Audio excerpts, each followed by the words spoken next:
Corridas sprint na MotoGP. Uma ótima ideia, um barco furado. Esse é o assunto de hoje, aqui no Grande Prêmio.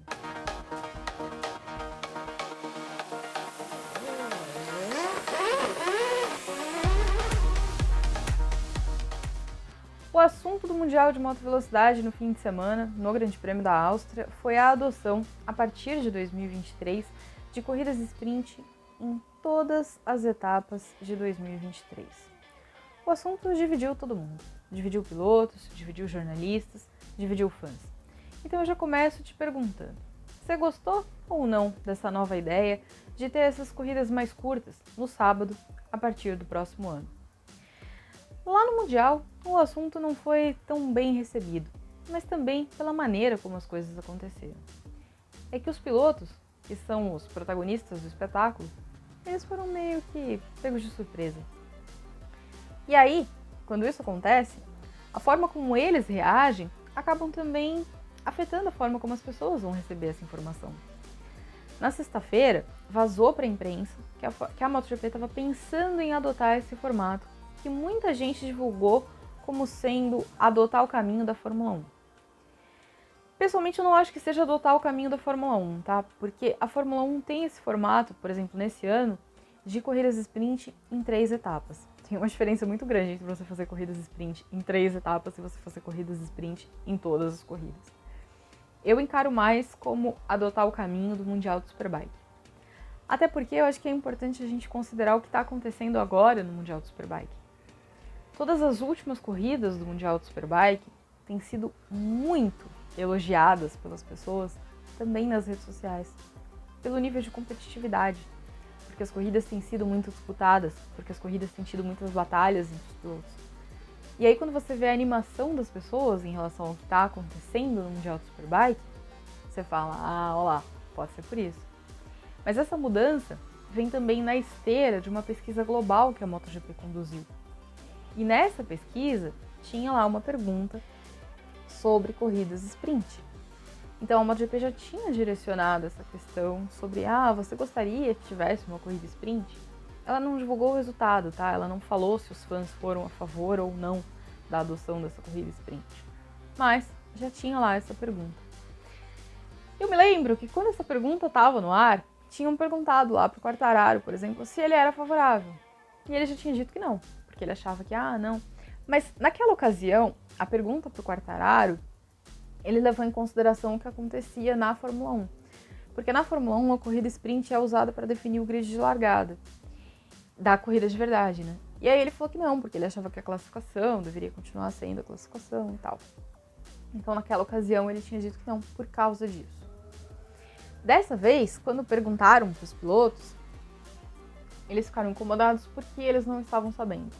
E aí esse é um ponto que para mim pega muito, porque esse é um campeonato feito de pessoas, né? As pessoas são as mais importantes do espetáculo, porque as motos não saem sozinhas, elas não andam sozinhas. A gente viu, por exemplo, na corrida na Áustria, o quanto o piloto é importante. O Quartararo deu uma demonstração gigantesca do quanto o piloto é importante, do quanto o piloto faz a diferença. Porque a gente sabe que a Yamaha hoje, se tivesse que pilotar sozinha no confronto com a Ducati, coitada, tava lascada. Mas se não fosse o Quartararo, a capacidade dele, o talento dele, ela não teria chegado no segundo lugar da corrida. E o Quartararo fez isso acontecer. O Quartararo fez aquele resultado acontecer. Então, se você vai fazer uma mudança, que é uma das maiores mudanças em mais de 70 anos de história desse esporte, quem teria que estar no barco junto com você para promover e defender essa mudança eram os pilotos.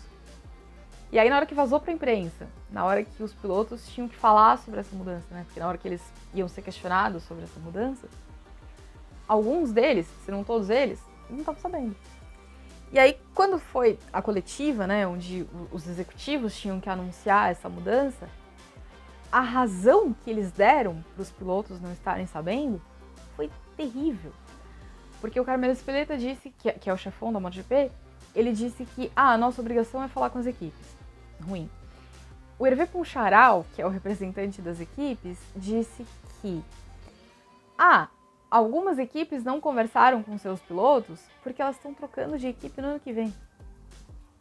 Trocando de piloto, né, no ano que vem. péssimo também.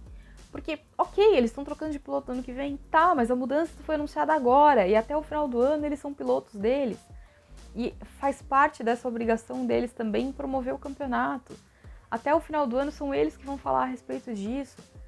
Então, né, eles tinham que estar sabendo, não interessa se no ano que vem eles vão correr pela equipe A, B ou C, não interessa nem se eles não vão estar no esporte, não interessa nem se eles vão estar na Moto 2, ou voltar pra Moto 3, ou sei lá pra onde eles vão, se eles vão pro Mundial de Superbike, ou o quê. Esse fim de semana teve gente do Mundial de Superbike falando que a mudança é legal. O Mark Marques tá nem correndo e falou a respeito. Então, assim, sabe, eles tinham que estar sabendo, eles tinham que ter... Porque no fim, se eles torceram o nariz pra essa mudança, foi essa a imagem que passou pras pessoas. Sabe, se eles foram lá e falaram, ah não, isso é ruim, ah não, isso é péssimo, ah não, eu não gostei, foi essa a imagem que passou pro público. E aí o público já fica com o pé atrás, fala, ai nossa, eu não gostei dessa mudança. Então, não era essa a reação que eles deveriam ter passado para as pessoas no primeiro momento. Se eles estão fazendo uma mudança tão grande que tem o objetivo de atrair pessoas, a primeira pessoa que eles teriam que ter atraído para o barco eram os pilotos. E eles não fizeram isso. Então, eles já erraram por aí. Eles já começaram errando nesse sentido. A gente tem que entender que a MotoGP hoje tem um problema. E esse problema fica muito claro quando a gente vê as corridas, porque a gente vê que as arquibancadas estão vazias.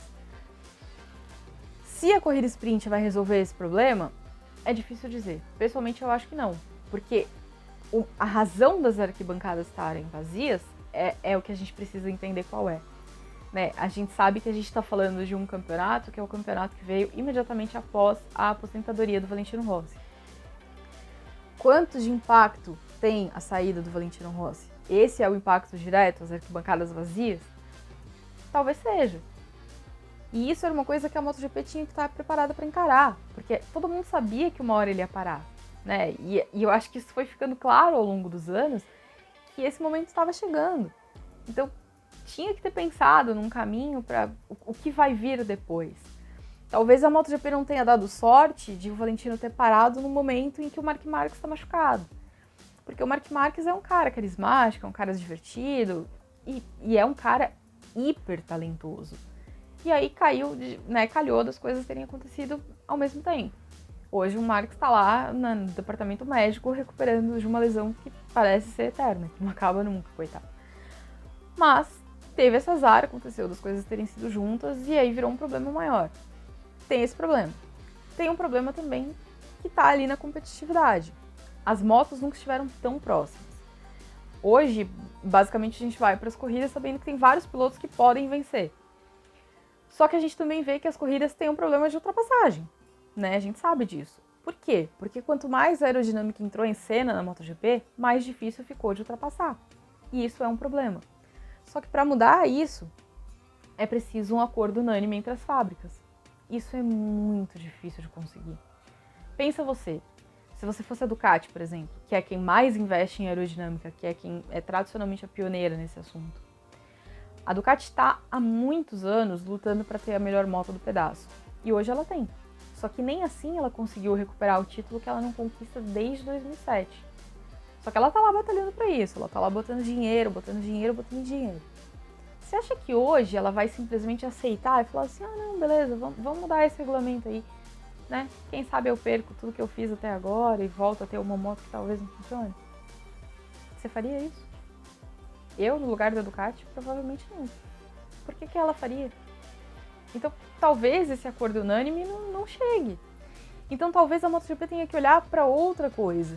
Então, talvez a corrida sprint não seja a solução que ela precisa, que a MotoGP precisa, para resolver esse problema da performance nas corridas. Mas ela precisa atrair o fã. E ela precisa atrair o fã por outro caminho.